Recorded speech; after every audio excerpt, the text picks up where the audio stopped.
I created Forrest Yoga over 30 years ago, and I've been evolving it ever since, depending on what are the problems that our people face.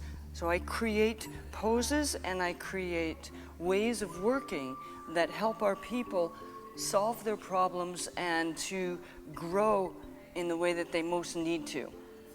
So whether it's a sore neck or abdominals that are weak or a low back problem, I've created poses in Forrest Yoga that helps these areas get strong and toned and centered. I created Forrest Yoga to go into and address the needs of our people. There's many different things that have happened to us that are current with our problems and our fears now versus what may have been current 5,000 years ago. Some of our issues are just not the same. So, for example, in our people today, there's a spiritual bereftness. There is a yearning that leads many of us into addiction because we're trying to fill this hole in there. And so in this work in Forrest Yoga, I teach people how to connect to their authentic self and find meaning. We work a lot with focusing in on the breath.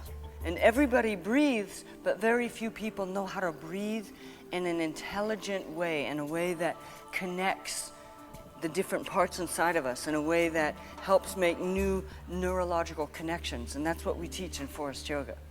And it's very fun. So it's challenging whether you're a mega athlete or if you are deeply injured and just starting to learn to use your limbs again. There's a place for you in Forrest Yoga because all of my teachers are taught how to help someone from wherever they are and help them progress to their next steps. We work with alignment in the body very specifically, and we work with very careful sequences in warming each person up and warming them down so that the poses are safe for them and healing. And yet, even though it's safe and it's healing, it's very challenging and it's sweaty and it's sexy and it's fun. I weave into Forrest Yoga my love and need for ceremony.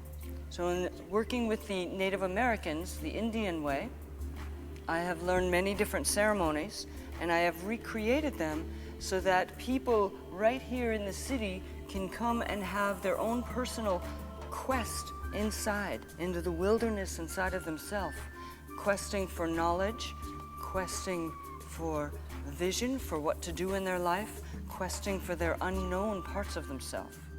A very deep root of Forrest Yoga is teaching people how to connect to their own spirit. But as a seer of energy, I can see sometimes spirit. I can see an individual spirit and what it looks like. It's really beautiful. It looks like when the sunlight hits water and the water and the sunlight are dancing around, there's something that dances around on top of it. And that is what a person starting to connect to their spirit looks like, is this beautiful, scintillating, moving, silver and many-colored light that moves through the body and through the cell tissue. And that's one of the primary teachings that we have, is how to embody spirit.